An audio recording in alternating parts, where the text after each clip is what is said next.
You were saying earlier that you met Captain Lou and and Tony Altamore, and they were the ones that suggested bringing you back down to New York and programming with you with Bruno. Would you say? Yeah.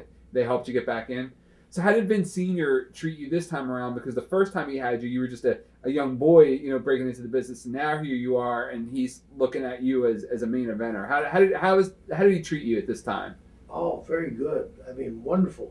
To me, uh, Senior was a real gentleman. I mean, not taking it away from Junior. I'm telling you, Senior was the promoter at the time. I believe Junior was the commentator even at that time when I first came in. I know he was later on when I won the belt and everything, but I think even then he was the commentator, Mitch Junior. But his dad was a sweetheart of a guy. He was the type of guy that like you'd walk into the matches, whether you were a preliminary guy, a guy getting beat up every night, or a main event guy. He'd, hello, shake your hand, big Yeah. smile for you. Every 3 weeks we'd do the TV taping, Hamburg or out of town, and go out to dinner after. He'd on Vince and treat you and stories, as memorable in itself, with all the guys, down there having dinner. And, sometimes getting into big arguments and lots of interesting times, yeah, for sure. But, Did you ever meet Toots Mont? Did you ever work with under Toots Mont? no, I never did. No, Okay. not that I know of it. Okay. Because I know he was Vince's partner for a long time in the territory. If he was at that time, he was in the background because I don't remember him as. Okay. When you came in as Ivan Koloff this time around, were you managed by Captain Lou right off the bat? Was he your manager? No, Tony Oh. Angelo came down from Oh, he Montreal did. for the first 6 months or so, and then he ended up. Well, he was away from home all the time. He couldn't get home, and miss his family, had kids and everything. His wife up there, and he bowed out after a while. Sold the contract, like supposedly to Yeah. Captain Lou, and Captain Lou was my manager when I won the belt. Matter of fact, I went away for a while, and that's when Tony, I guess, left. And when I came back, I was like the captain that bought my contract. Ah. I went to Australia for that short period of time. Oh, okay. 10 weeks, and then I was called back to come in for another match.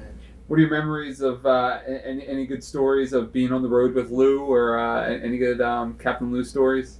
Oh yeah, Captain always made you laugh. Captain was a funny man, man. He's just, and sometimes I wonder, I said, man, Lou, keep quiet, man. You're gonna, the boss gonna get mad and fire you, But Lou was the type of guy to get a few beers in him, and the boys would all laugh about that. They remember about it. I'm sure they would, including Bruno, because Captain would be the type of thing that he'd after he had a few beers and was like a dinner, the type of situation we're all around there. He'd get up and have a little speech, Captain Lou, and he'd say, "You Irish B," and all this, all it Vince McMahon Yeah. at you, "You cheapskate," and everything. "You owe me this," and what is the matter with you? Why don't you do it?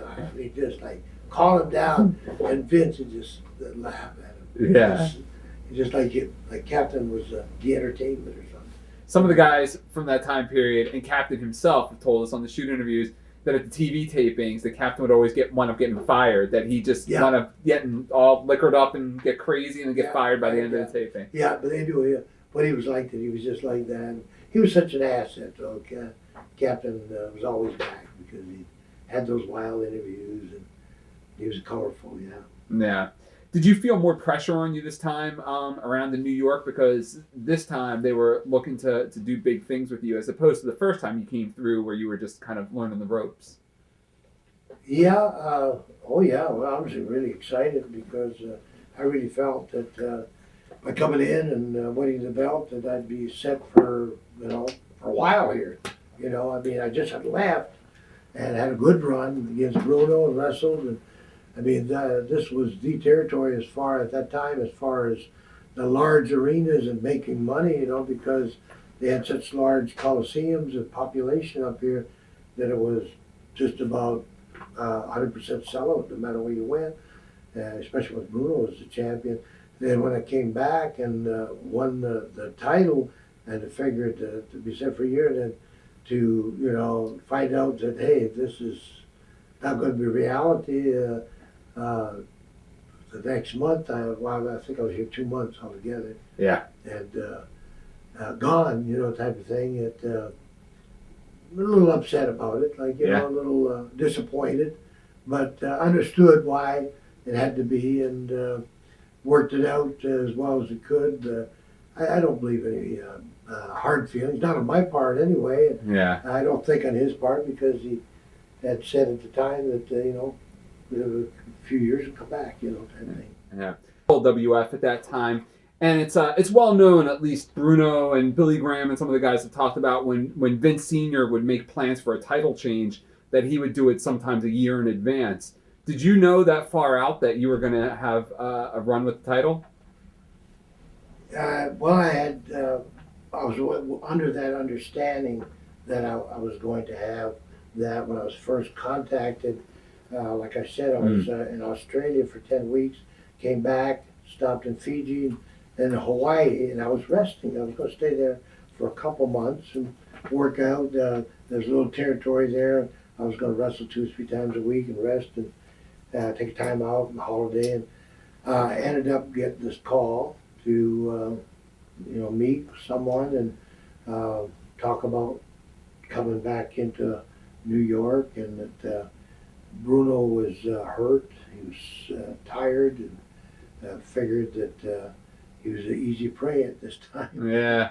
As it goes, and that they thought that I would be a good candidate for the belt.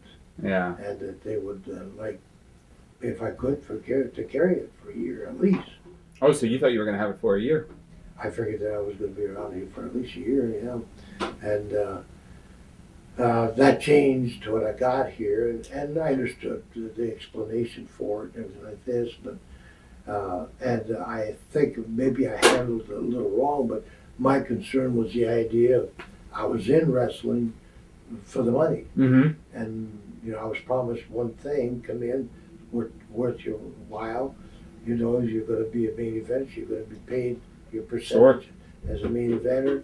And if you're going to be around for a year, you start making the dollar, you know, signs in your head. You're going to figure it up, and all of a sudden it drops back to 2 months, and you say, "Hey, okay, I understand your explanation of why, but you know, I just moved all my stuff back Exactly. after moving out of here, you know, with the idea of going to be staying every year." So they said, "Okay, we'll compensate it for you, and we'll give you an extra so much." I did real good for the 2 months I was here, but not as good as I would have if I would have been here for the year. Yeah. And so I guess they felt I was satisfied with it, because they tried to at least appease me. Yeah. And I was grateful for the idea of, you know, having the belt for even one day, if nothing else. But it was, yeah, 'cause I won it from Bruno Sammartino. Yeah. Legend, you know. But it was the idea that here I am now, leaving, and I guess they felt that I was going to be a risk. They did something, whether they want to admit it or not. Gorilla Monsoon's not here to testify of this anymore, but he was there that night, and he was probably the one instructed to do it. One of the other towns was after I had the belt, I was wrestling Mario Milano, and he was a candidate, great star, Mm-hmm. a great wrestler.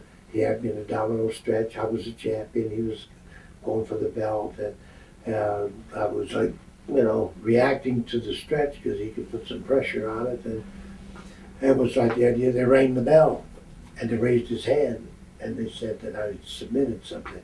And I said to him, "What?" I just said, "Look, you crazy. What are you doing?" Pull a fast one, like, you know. They rang the bell again and said, "Sorry, it was a mistake, continue." What they had, it was on the video film, that I got beat for the belt. Wow. That's extra protection insurance. And then they went ahead and had the match, satisfied the people there, and went ahead, you know, with that. And I remember going back to the dressing room and hollering and yelling at Gorilla Monsoon, of all people, 400 pounds, and Yeah. I'm hollering and yelling at him. What are you so fast? Why don't you talk to me, you know, what's going on? And matter of fact, I was jumping on the referee first because I thought he took it upon himself, until Right. Gorillas stepped in and said, "No, this is, just cool down." Yeah. It's orders from the man, you know. Wow. So anyway, I thought that was a little much, but I understood it. I guess I'd probably do the same thing if I was in his shoes for the insurance of it, you know. I can Yeah. understand. And I understood it happened to a couple other guys, not to mention any names, but some guys got really upset about it too. But that's a part of the business, I guess. So, but overall, I was, like I say, thrilled about the whole thing, and I expected to come back in a few years maybe and wrestle again. Yeah. It never happened. I ended up going down south and having a good run down there. Never invited back, really. Yeah. Well, when you first came in for that run where you got the title, I was looking back at the booking sheets at the time online just to kind of get an idea of what was going on in the territory. And it looked like when you first came into the territory, then they put you in matches with Bruno right away in Philadelphia.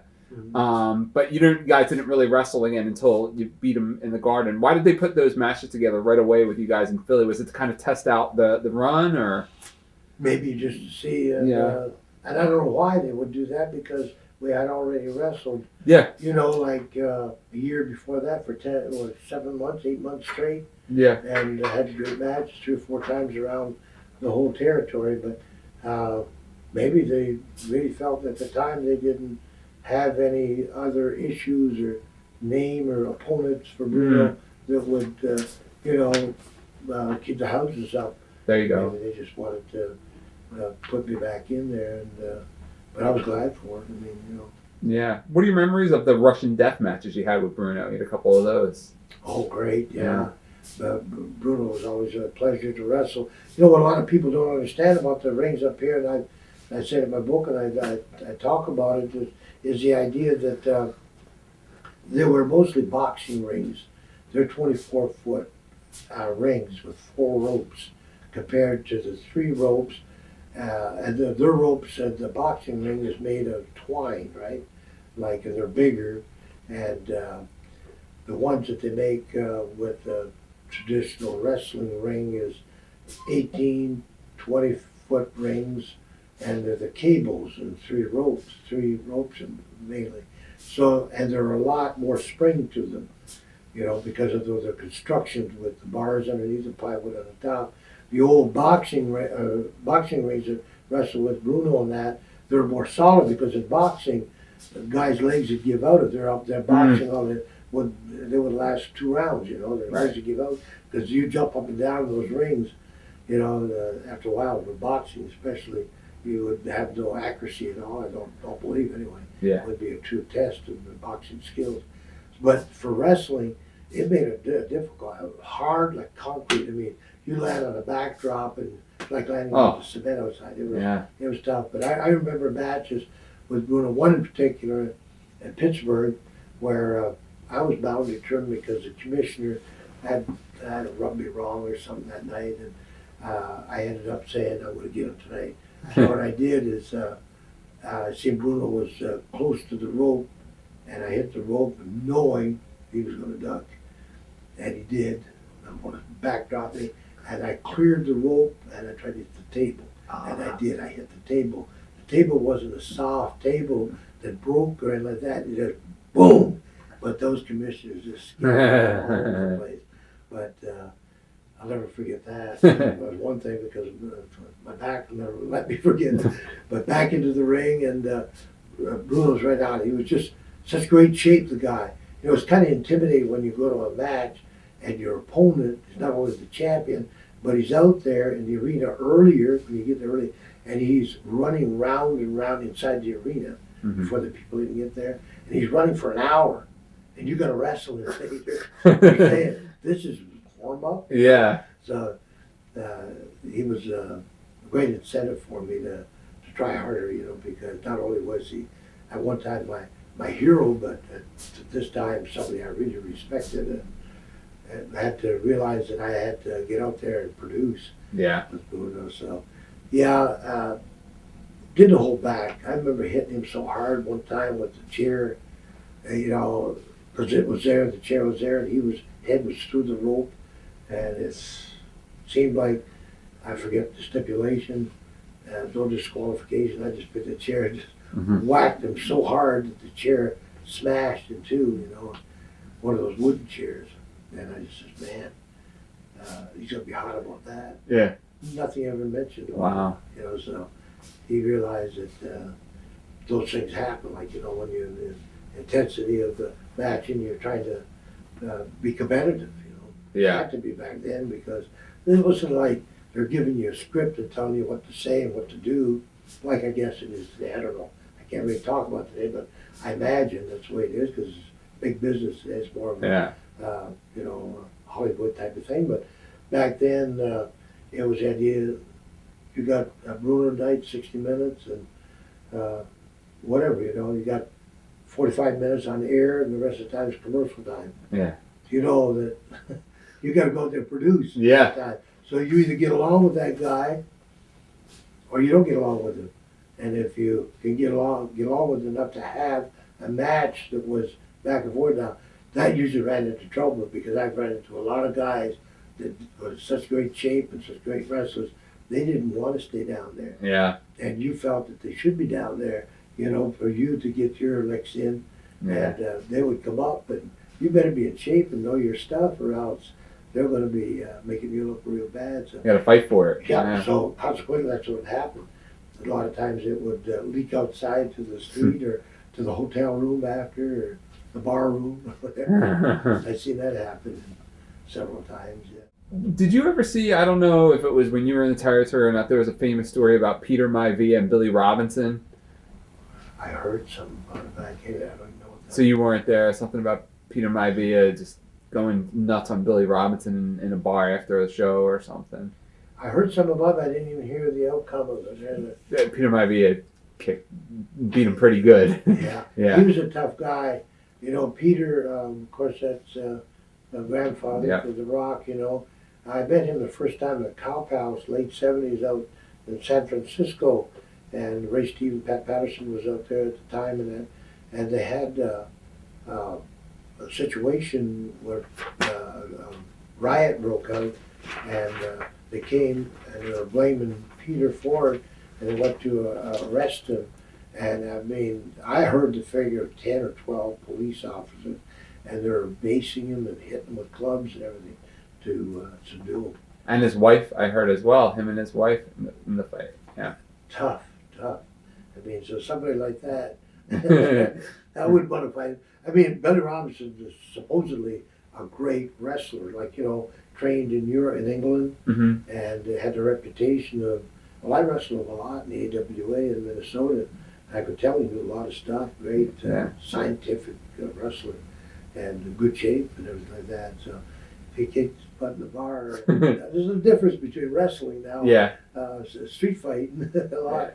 You know, whenever you're skilled in street fighting, you're going out there all out. You don't know what to expect. Whether the guy's got some martial arts training, boxing training, and or wrestling. Nowadays, stories like that about snooker too. Yeah. Man, some of these guys are just like comic book heroes to me. You know? Yeah. Yeah. The night you won the title from Bruno's told the story. He's told it to me. He's told it, you know, many times, where he has said when you beat him for the title and the fans announced you as the winner, he thought he had gone deaf because the crowd was so silent and so stunned by what happened. Yeah, well, I was stunned myself because, you know, I didn't realize it, but in the earlier match, I ended up sending Bruno to the hospital because I came off the top. I was 300 pounds, and I guess anytime you have anybody 300 pounds come off the top rope, you tense up. You know, it's just natural reaction. And I guess that's what happened that night, and maybe I had a little bit too much weight in it. Evidently, I tore all the stomach muscles in Bruno's stomach. Not all of them, but a lot of them. Yeah. He evidently had to go to the hospital for some help with him. And so whenever it came off, it was surprising to me that the 1, 2, 3, but then it was more surprising the idea that I got up, like the referee would raise my hand. And I was saying, where's the belt? Give me the belt. He said, no. I said, what? I figured, what is this now? You know, what's going on? He said, no, just listen to me. Go back to the dressing room. You know, he raised my hand again, and then went back to the dressing room, and they explained to me, you know, that they could tell by the crowd reaction that there could be a riot, because Bruno was so well loved, and they couldn't believe that their hero was being beat with this commie, Yeah. you know, here in Madison Square Garden, right in New York City. You know, so it was really a scary type of situation. I'm glad I did listen to them and got out of there, because they could have rioted. And I understood that there was kids and women crying, Bruno, you'll get it back. You're our champion. You're still the winner. You know, you are a champion. And it was just the type of thing that the people were so much behind him. Yeah. And then when we went to leave, and we're like downstairs, because we used to go downstairs to catch a cab out to our cars or get in our cars there. It was like a fight with the fans, because when they opened the door to let us out, they knew we were coming out of there. Yeah. They rushed in to, and I thought they were going to upset the cab. Yeah. You know, to get us out of there, because it was scary. They were so upset about it. Wow. Yeah. You know, at the time, wrestling was a lot different at the time and wasn't as open, let's say, as it is today. And you know, you're the world champion now of the WWWF, and you had the Russian character. Did you ever get any letters from important people in Russia that were congratulating you, or anybody, you know, with Russian influence that wanted to meet you, that kind of thing? You know, there was some letters that were in Russian. I never did get them interpreted. I probably should have, you know, and I wanted to, but I never did, and consequently ended up getting lost over the years. But I've had a lot of people, Russian people, and people from overseas, and right here, because there is more than I ever thought there was in America here, and they come up to me and start speaking to me in Russian. And matter of fact, I had a conversation one night with a guy, and I answered about 7 or 8 questions, da and yet.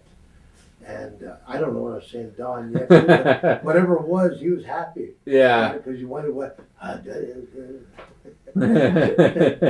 So that was great. You know. Wow. How big of a deal in 1971 at that time was it to be the world champion, even if it was just for a month, to be the world champion for that month?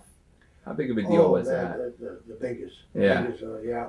And like I said, even if it was for 1 minute, it would have been, you know, the greatest thrill for, but I think anybody that wanted to be a wrestler, but I know for me especially that it was a dream come true. Yeah. If that's all I ever accomplished in wrestling, to me, that was it. That was the greatest, you know, just to be able to not only wrestle against Bruno, who was such a great champion for such a long period of time, so loved by the people, but to wrestle in Madison Square Gardens with the WWWF, it was like looked at as being the thing at the time. Even though National Wrestling Alliance also consisted of a lot of territories around the world, there was the idea that I guess because of the Big Apple, that this was looked at as being the elite arena and title to hold. Yeah. And it was really something, a dream come true, really, for this little farm boy from Canada to end up, you know, getting to wrestle and getting the title. You know, to me, it's humbling. Yeah. Did you feel a lot of pressure during that time to sustain the houses that Bruno had? Not really, no. I didn't, because the people that I was involved with up till Wrestle Bruno, and then after Bruno with Pedro, the short period of time, the territory was doing good then. The houses, and I had never any feeling of pressure because of that. You know, I think that I figured that was the promotions end, you know. That there wasn't, they do what they're doing. They do stuff, and I remember putting me in there on TV with 3 guys, you know, and end up, you know, having those good 3 guys just about where they had me beat and all on top of me. And it looks pretty impressive when 3 guys are on top of you and you push the ball off. And I mean, it's this stuff like that. Yeah. And you know, promoting you really makes you, you know. So I think that the idea, whenever it came to the arena, the people, being the Russian, the Cold War, and everything like that, they wanted anybody to beat me. Yeah. So I was automatically the villain, the bad guy, you know. So you must have had a ton of heat at the time during that time. You just beat Bruno, and you're going around to all these towns, and you just must have been public enemy #1 in these towns. Oh yes. Yeah. That's why I think if I would have stayed even after, whether I had the belt or not, like with wrestling Pedro in return. You're the guy that beat Bruno. Yeah. Yeah. I really think I could have wrestled him for, returns for Me too. probably unlimited a lot of time, because Pedro could really wrestle too. You know, he'd do a lot of stuff. But I guess they kind of felt that it was the type of thing that they wanted to be able to control the situation, and they didn't feel with me that they could call the shots type of thing. Mm-hmm. That they wanted to be able to put Pedro against guys that they knew that he could beat, I suppose, to promote him to a higher level as a champion, to be able to, I suppose, draw Yeah. the ethnic crowd, and consequently gather more fan base and with other people, and it works to a certain degree, but I think we could have got more out of it, really. Yeah, Bruno said a couple of times in different venues that he was disappointed that you only had a month as champion, and that he, even told you that he was disappointed and thought that you deserved a longer run. He said that you were going to have a longer run. Yeah, supposed to have been, yeah. But those things happen. Yeah. Bruno was always a great friend to me.